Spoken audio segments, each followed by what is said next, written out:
again. Everybody say sell out. Sell out. Lord have mercy. Y'all, this stuff ain't just happening today. The sellout's been going on for a long time. He found a sellout. He approached this bishop whose name was Sylvester.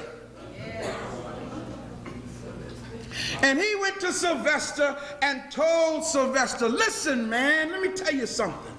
I'm the Pope. I'm the HWIC.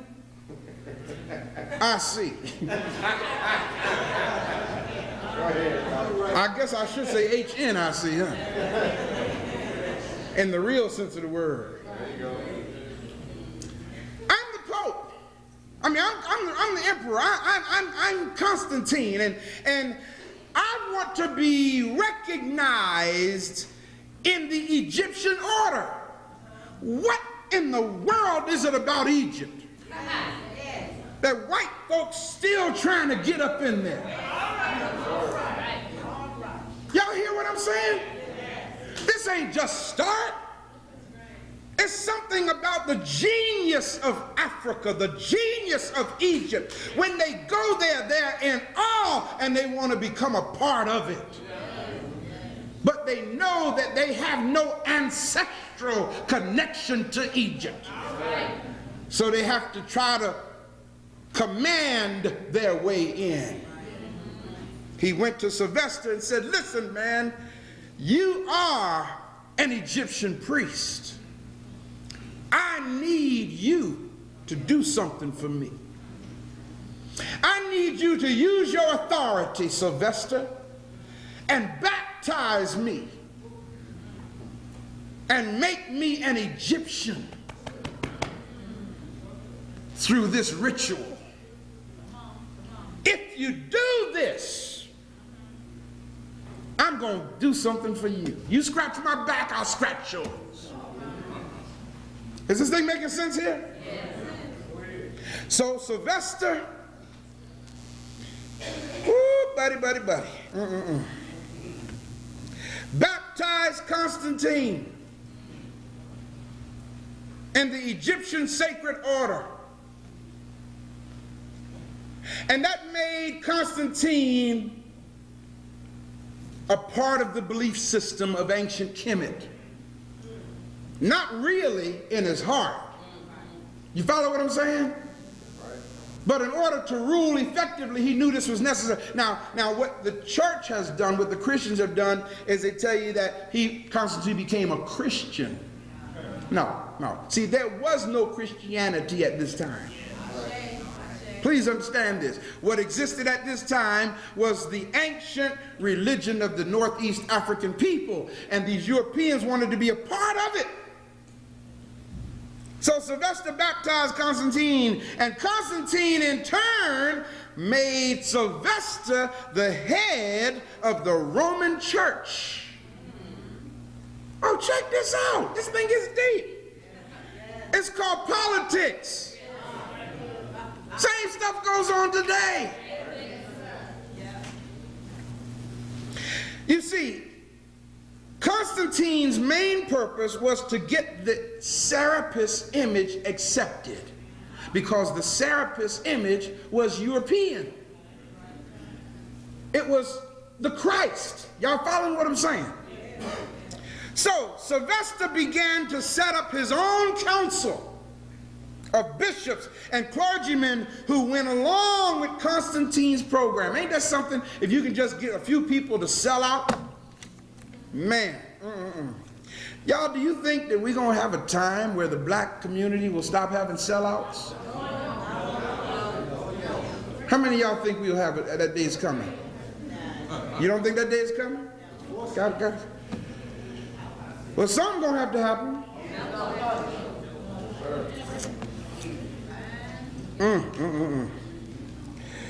Well, when Sylvester put together his council to support Constantine's program, his council grew by appointment. Of course, he appointed his own flunkies to it. And of course, through this, they started the foundation for what we now know today as Christianity. By studying the council meetings of Nicaea in 325 AD, Constantinople, the first council in 381 AD, the Council of Ephesus, and I said that with emphasis because this is Ephesus, the Council of Ephesus in 431 AD, the Council of Chalcedon in 451 AD. When you study these 5 councils, brothers and sisters, which we are going to do over the next few weeks in our midweek study, you can clearly see how this religion came into being. This religion is not about freeing you. Y'all sleep if you want to. Tell the truth. It's not about freeing you. In fact, the people who fabricated it know it don't exist. It's not about freeing you. It's about, what I say earlier, what those 3 things? Cultural and racial superiority. Whose culture is held up in this religion? Not black folk, not the African culture. No, you don't see Africa in Christianity. You see Africans devoted to it, though. But you don't see Africa in it. Not one black contributor put anything in this here. Not one black contributor. Go to the Bible bookstore. Grab the dictionaries of theology, and you'll see not one contributor is a black man or a woman. Go get the study helps. You'll see not one contributor is black. In fact, most of them are German. Yes, sir. Kierkegaard. Yes. Yes. Baker. Yes. Woost. Holman. Yes. Schofield. Definitely. All of these European figures are the people who are the commentators of this that we as black African people are so committed to. Brothers and sisters, it took 751 years from the creation of the Serapis image in 320 BC to the Council of Ephesus in 431 AD to transform this European image into what is known today as Jesus the Christ. Yes, yes. Therefore, now, I'll tell you the truth. Sometimes I was here. Yeah, did y'all mind that information? Huh? Now I'm gonna tell you why I asked that question. Let me tell you why I asked that question. Because the programmers know everything I just told you. Yes, yes. But why didn't they put it in the Sunday school literature that we all grew up with? The programmers know everything I just told you, but not any of what I just showed you was taught to us in our growing up years. Why not? And that is because it's not about you being free. It's not about your liberation in their mind. For you see, the only way that they can maintain the power is make sure that you remain powerless. I don't think y'all caught that. I better say it again. The only way that they can maintain the power is be sure that you remain powerless. And how do they ensure us remaining powerless? By calling on something that's not even real.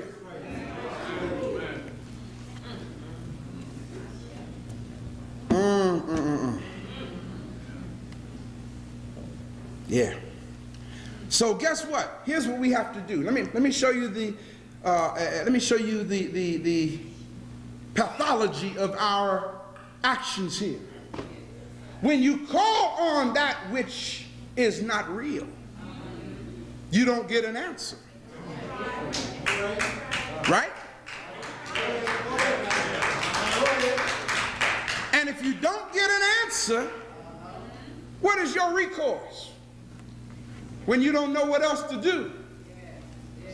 They told us you ain't got enough faith. According to your faith, be it unto you. So since we don't have enough faith because we're trying to make real that which is not, we turn around and we start leaning and depending upon the emotionalization of ourselves to try to make real our belief. So what happens is our practices become strategically structured to play on the strings of our emotions. And some of you sitting here may still have this, you may still be coming out of the withdrawal. Y'all know what it's like trying to, withdraw from drug addiction? Look at the person next to you and say, we do have some addicts in the church. And I'm not talking about drug addicts either. We got some addicts in the church, y'all, especially in the black church. The addicts that exist in the black church are addicts who need a fix of having a good time. In other words, church is meaningless to us unless we are gyrating. Church is meaningless to some of us if we ain't trying to make these chandeliers shake while we're going through our thing. Church is meaningless for some of us if we don't have a quickening of some kind. Y'all understand what I'm saying? See, brother, look at the person next to you and say, when you're not getting information, you got to get the next best thing. And that's what this is about. When you have a predicament where the leader or the teacher or the preacher is not prepared to liberate your African mind, then that person has to lean back on the only thing they know. And if the only thing they know is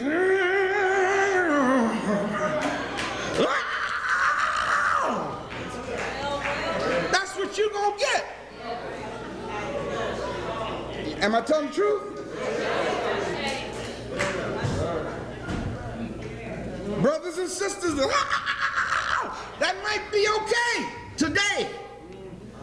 You just might need a boost of something today to make you feel a little better, anesthetize you. Maybe somebody called you last night and hurt your feelings, so today you need a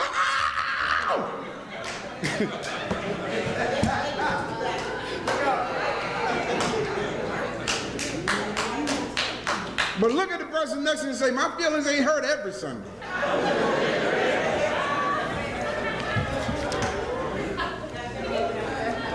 Because I'm telling you the truth, after you do that for a whole 45 minutes, you don't know no more than you did before you got up that morning. You understand what I'm saying? And brothers and sisters, the only thing that's going to free your African mind is understanding the system that has imprisoned you. And once you know the truth,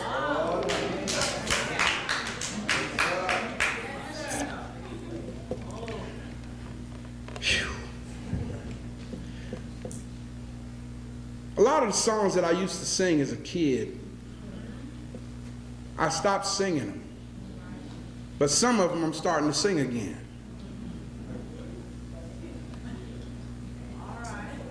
I'm serious. For example, one of the songs we used to sing when I was a little boy, the Lord delivered me. Why should I be bound? The Lord delivered me. Yeah. How many of y'all know that song? Some of y'all woke up as soon as I started singing. You know what I'm saying? I mean, came to life. That's deep.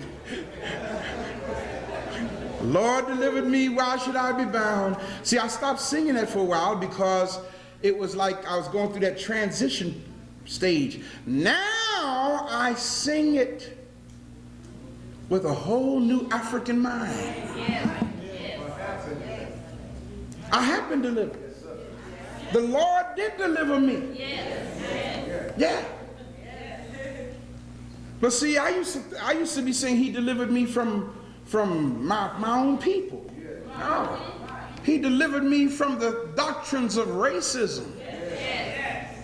He delivered me from the oppressor's snare. Why should I be bound? I will not be bound. Another song, Sister Kirkendall used to sing this all the time, and I think she had the right idea. She just didn't know what she was singing. That's all, because the only thing she knew was English.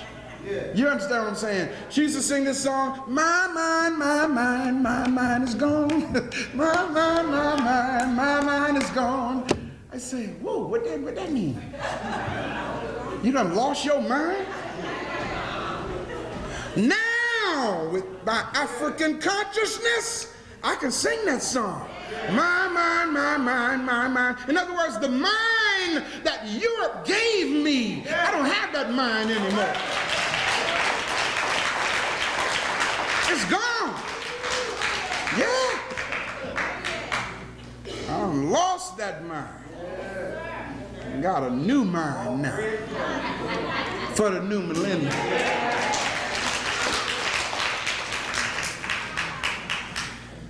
So brothers and sisters, I can't leave y'all hanging with this idea. Well, if that's the case then, Pastor Ray, then what is it that I'm to believe? What is it I should stand on? Look at the person next to you and say, stand on your African spirituality. Stand on your African spirituality. Now see, the thing is, a lot of us are suffering from cultural and spiritual amnesia. We've forgotten who we are. Many of us don't even remember our spirituality. It's in there. I guarantee you. See, the spirituality that they try to get us to understand is based on how much indoctrination you have. Y'all following what I'm saying? Yes.